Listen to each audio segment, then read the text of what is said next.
our Checo Homes team.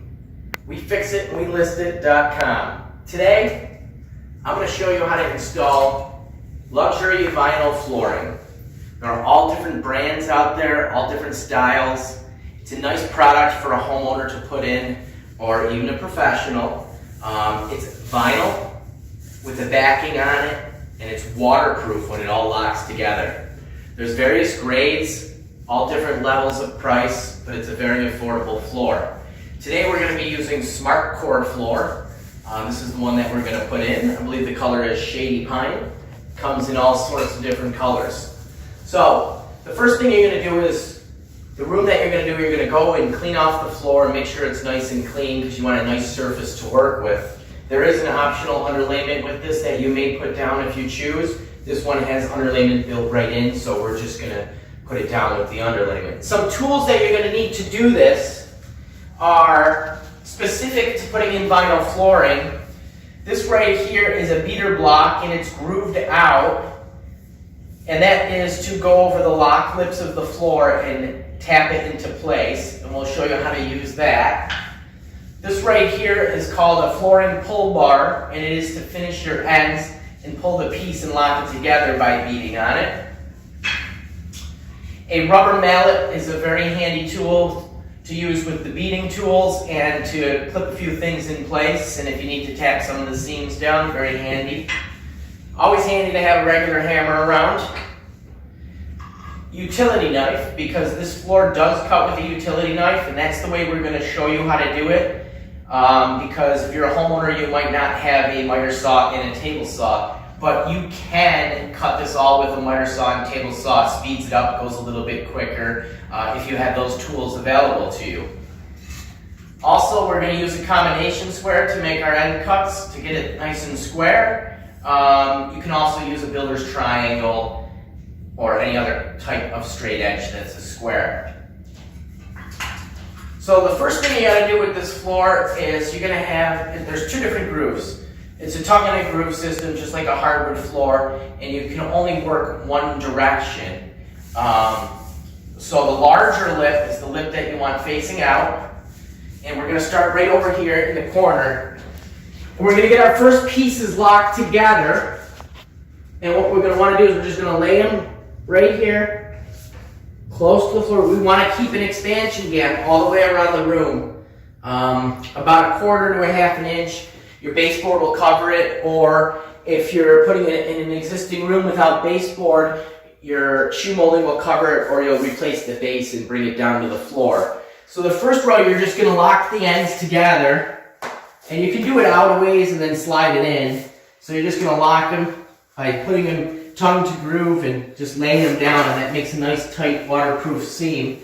And you're going to kind of slide it in place, keeping it square. I do have a little bit of an expansion gap underneath there. Now those are two pieces. This is a smaller room, so we're ready to cut a finish right now. Now our finished piece, I'm going to show you how to mark. This end goes into this end. So we're going to take that end and we're going to butt it up against the wall. And this is the end against the wall that goes into here, because we're just going to use this as marking purposes, so we don't need to take a tape measure to it and measure every one of them. We're going to line up this lock strip with our piece, and we're going to make a mark on it, just like so. Then we're going to come over here, and we're going to use the combination square and the knife. You can also cut this on your miter saw if you like, but we're going to show you here with the combination square and the knife. So put your square on there, make a couple of passes, just score the board, just like so, and then you can just snap it. Snaps right off. Now this piece is our finished piece. It's going to go over here, and this piece we're going to use as a starter strip on the other side so that we have a nice stagger look and we don't have any waste. So we're going to set that over there for now. That's for the next row. Again, we're going to take our two ends and we're going to line them up and lock them together.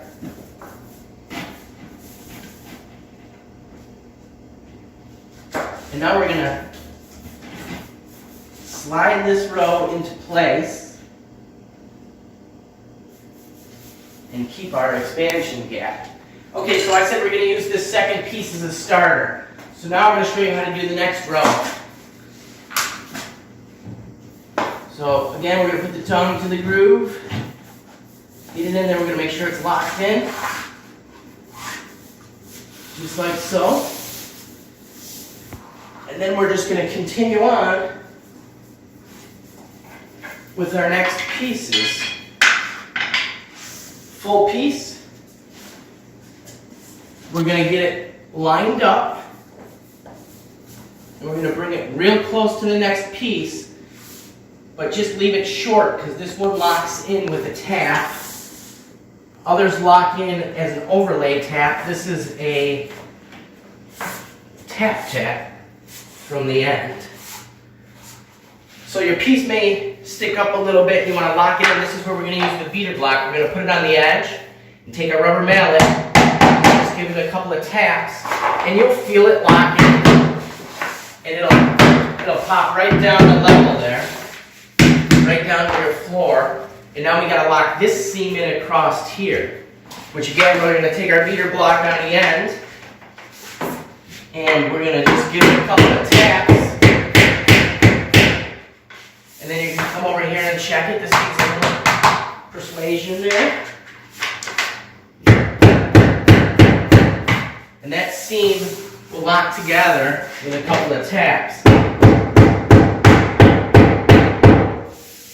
There it goes, nice and tight and flush. That's what you want.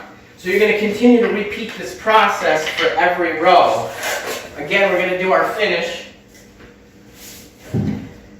See, that piece just misses, so we got to cut that one again. So we're going to mark it the same way we did last time. This cut is a little tougher when it's a small cut like that. So I'll run over the miter saw and show you real quickly that it cuts really easy on the miter saw as well. And just always remember your miter saw safety. Feel free to watch the miter saw video if you want tips and tricks on the miter saw.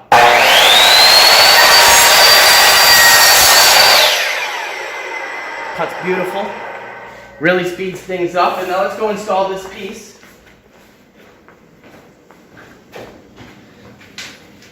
Same way here, we're going to line it close to the end piece there, and we're going to lock it in. Just tip it in and roll it. We're going to take our beater block and tap it in and make sure it locks. Locking it seals it, makes it watertight. Now, we're going to take the pull bar. To get this locked in, since we can't beat it with the beater block, we're going to put the pull bar on the end, and we're going to take our regular hammer because it's a little easier. Now sometimes you can put your foot on here, hold the seam down, tap it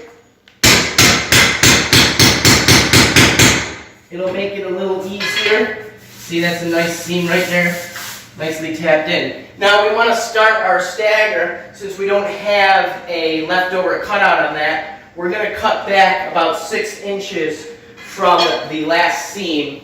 You always want to be about 6 inches or so. Some floors require more. This one happens to say that a 6-inch setback looks the best. So what we'll do is we'll cut a next piece here, show you another starter, and then we'll finish out the room, and we will go from there. We're going to mark this with a knife, just like so. And again, we're going to take this, we're going to line it up on our mark,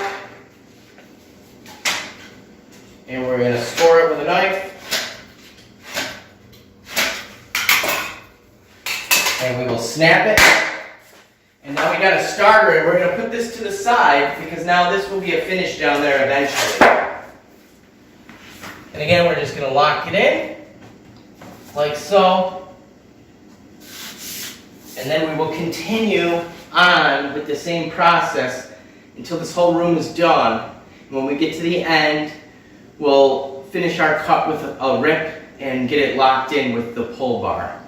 So that's your basics on vinyl luxury flooring, and we'll see you next time.